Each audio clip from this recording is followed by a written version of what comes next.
इसमें आपका next topic है धात्विक चालकों में मुक्त आवेशों का प्रभाव। धात्विक चालकों में वैद्युत आवेशों का प्रभाव। वैद्युत चालन का मुक्त इलेक्ट्रॉन मॉडल। अब देखिए सभी धातुओं में, क्योंकि धात्विक चालक यहाँ पर नाम ले रहे हैं, तो सभी धातुओं में मुक्त इलेक्ट्रॉन पाए जाते हैं जो कि आवेश वाहकों का कार्य करते हैं। आवेश को एक स्थान से दूसरे स्थान पर फ्लो करने का कार्य करते हैं। बिना मुक्त इलेक्ट्रॉनों के धातु में भी वैद्युत चालन संभव नहीं हो सकता है। तो इसको हम वैद्युत चालन का मुक्त इलेक्ट्रॉन मॉडल की सहायता से समझने का प्रयास करते हैं। ठोसों में सभी धातुओं में वैद्युत की सुचालक होती है, ठीक है ना। जितनी भी धातुएं होती है वो सब वैद्युत की सुचालक होती है। सुचालक एक शब्द है जिसका हिंदी में मीनिंग होता है कि ऐसे सभी पदार्थ जिसमें वैद्युत धारा आसानी से एक स्थान से दूसरे स्थान पर फ्लो हो सके, उन सभी पदार्थों को सुचालक पदार्थ कहते हैं। जैसे सभी धातुएं हो गई, और ज़्यादातर धातुएं ही होती है क्योंकि धातु में मुक्त इलेक्ट्रॉन पाए जाते हैं, या फिर धात्विक तार हो गई, या धातु की बनी हुई कोई भी वस्तु हो गई जिसमें मुक्त इलेक्ट्रॉन पाए जाते हैं अथवा मुक्त इलेक्ट्रॉन पाए जाने की संभावना होती है। उसमें आवेश एक स्थान से दूसरे स्थान पर फ्लो हो सकता है।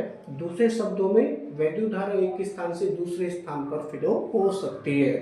तो ऐसे सभी पदार्थ जिसमें वैद्युत धारा एक स्थान से दूसरे स्थान पर सुगमता से आसानी से प्रवाहित हो जाए, ऐसे सभी पदार्थों को सुचालक पदार्थ कहते हैं।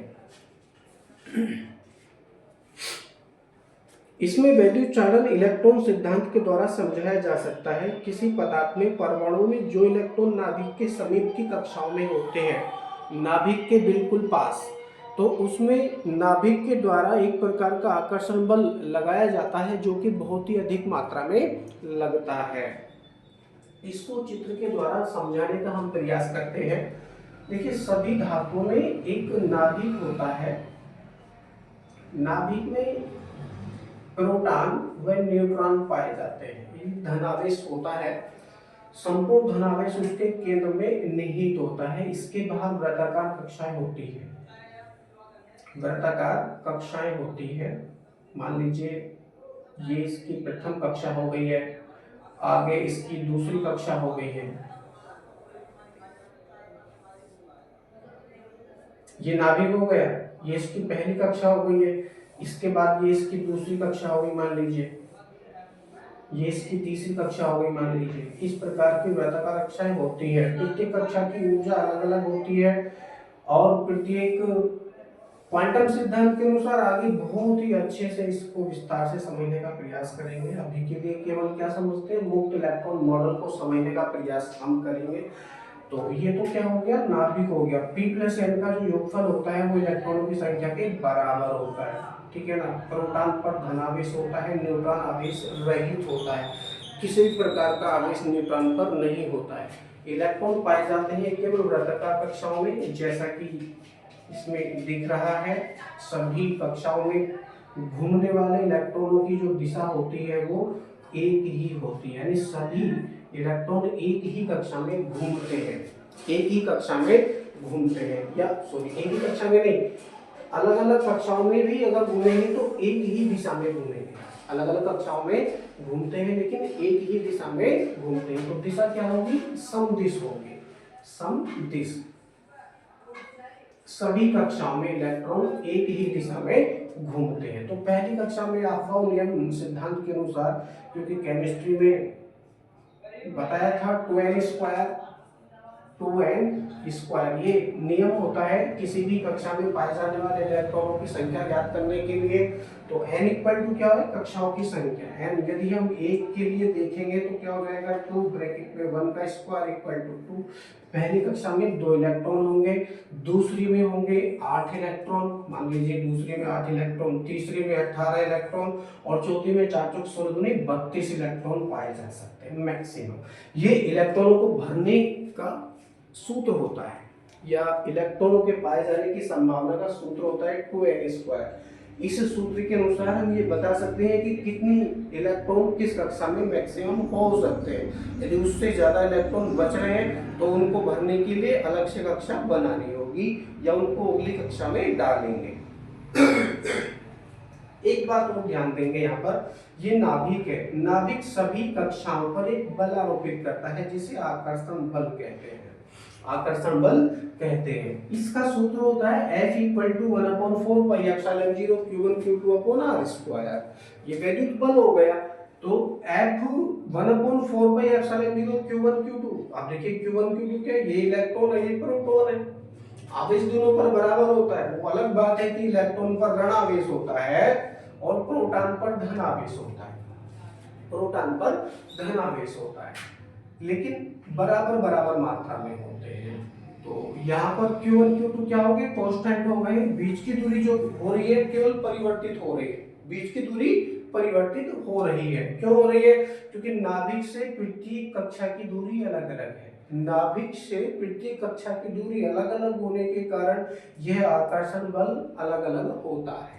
तो F प्रोपोर्शनल 1/r²। जब हम इस सूत्र का प्रयोग यहाँ पर करके देखते हैं तो यहाँ पर कक्षा की जो दूरी है नाभिक से यदि कम होगी तो आकर्षण बल अधिक होगा, यदि दूरी अधिक होगी तो आकर्षण बल कम होता जाएगा। तो हम देखते हैं पहली कक्षा, नाभिक के पास वाली जो कक्षा है जिसको पहली कक्षा कहेंगे, उसके बाद दूसरी कक्षा, उसके बाद तीसरी कक्षा, उसके बाद चौथी कक्षा, है ना। इस प्रकार से कुछ ही क्रम होता है, ठीक है। तो पहली कक्षा और नाभिक के बीच की दूरी बहुत कम होने के कारण यहाँ पर आकर्षण बल बहुत ही अधिक होता है। उसके अलावा दूसरी कक्षा में यदि हम देखते हैं तो दूरी यहाँ पर बढ़ गई है, दूरी बढ़ने के कारण आकर्षण बल कम हो गया। तीसरी कक्षा की दूरी देखते हैं तो और भी ज्यादा हो चुकी है, तो दूरी अधिक होने के कारण नाभिक और कक्षा के बीच लगने वाला आकर्षण बल कम हो गया। और चौथी कक्षा की दूरी और बढ़ जाती है जिसके कारण नाभिक और कक्षा के बीच लगने वाला आकर्षण बल और कम हो जाता है। तो इससे क्या हमने देखा कि जैसे जैसे नाभिक से कक्षाओं की दूरियां बढ़ती जाती है वैसे वैसे नाभिक और कक्षाओं के बीच लगने वाला आकर्षण बल भी कम होता रहता है, आकर्षण बल कम होता रहता है। अब हम यहाँ पर मुक्त इलेक्ट्रॉनों को खोज रहे हैं कि कहाँ पर मुक्त इलेक्ट्रॉन पाए जा सकते हैं। तो देखिए 2, 8, 18, 32 इस क्रम में यदि इलेक्ट्रॉन पाए जाते हैं किसी भी कक्षा में तो ये कौन सी है, ये स्थायी कक्षा होती है। स्थायी कक्षा यानी इससे कम इलेक्ट्रॉन नहीं हो सकते, इससे अधिक इलेक्ट्रॉन नहीं हो सकते। यदि पहली कक्षा की हम बात करें तो उसमें 2 से कम इलेक्ट्रॉन हो ही नहीं सकते। यदि कम इलेक्ट्रॉन है तो वो मुक्त इलेक्ट्रॉन कहलाएंगे। दूसरी में 8 इलेक्ट्रॉन है, इससे कम नहीं चलेंगे ना इससे अधिक चलेंगे।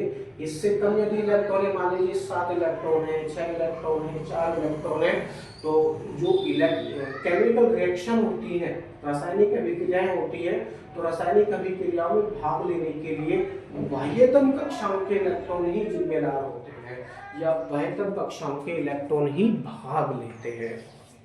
यद्यपि हम केवल मुक्त इलेक्ट्रॉनों को खोज रहे हैं तो इसके बाहर वाली कक्षा जिसमें 32 इलेक्ट्रॉन पाए जाते हैं, 32 इलेक्ट्रॉन पाए जाते हैं। 32 इलेक्ट्रॉन मान लीजिए है ही नहीं, इसके स्थान पर कितने इलेक्ट्रॉन है इस कक्षा में, मान लीजिए 15 इलेक्ट्रॉन है, 15 इलेक्ट्रॉन है। 32 के स्थान पर 15 इलेक्ट्रॉन है तो ये मुक्त इलेक्ट्रॉन कहलाएंगे। मुक्त इलेक्ट्रॉनों का मतलब है केवल इसमें से हम इलेक्ट्रॉन ले भी सकते हैं और इस कक्षा में 32 इलेक्ट्रॉन पूर्ण करने के लिए, कंप्लीट करने के लिए बाहर से इलेक्ट्रॉन डाल भी सकते हैं। कितने इलेक्ट्रॉन डाल सकते हैं, 32 पूरा करने के लिए 17 इलेक्ट्रॉन और इस कक्षा में डाल सकते हैं, है ना। और निकालने यदि होंगे तो क्योंकि बाहर की कक्षा है, बाहर की कक्षा होने के कारण नाभिक से कक्षा की दूरी अधिक होने के कारण इन दोनों के बीच में बहुत ही कम मात्रा में आकर्षण बल लगेगा। इसको तोड़ने के लिए बाहर से बहुत ही कम ऊर्जा की आवश्यकता होगी और ये इलेक्ट्रॉन मुक्त होकर चला जाएगा। अब मान लीजिए 2 इलेक्ट्रॉन इस कक्षा में से आपने निकाल लिए तो इसमें कितने बचेंगे, 13 इलेक्ट्रॉन बचेंगे। यानी इसका इस पूरे नाभिक के अंतर्गत, पूरे नाभिक के अंतर्गत इसमें 2 इलेक्ट्रॉनों की और कमी हो जाएगी। कम तो है ही पहले से 17 इलेक्ट्रॉन। भाई मूल अवस्था जो इसकी स्थायी अवस्था है, स्थायी अवस्था में आने के लिए इसको 17 इलेक्ट्रॉन और चाहिए, क्योंकि चौथी कक्षा में 32 इलेक्ट्रॉन पाए जाएंगे। उन 32 को पूरा करने के लिए 17 इलेक्ट्रॉन और चाहिए इसको। लेकिन इलेक्ट्रॉन दे तो हम नहीं रहे, लेकिन निकाल रहे, तो निकालने के कारण क्या होगा, 2 इलेक्ट्रॉनों की इसमें और कमी हो जाएगी। तो बाहर की कक्षा में कमी हो रही है, इसका मतलब ये नहीं है कि केवल बाहर की कक्षा में कमी होगी, सभी इलेक्ट्रॉनों में, यानी जितने भी इलेक्ट्रॉन हैं 2 प्लस 8 प्लस 18 प्लस और ये जो बचे 13 प्लस, यानी सब में कमी हो रही है। ठीक है,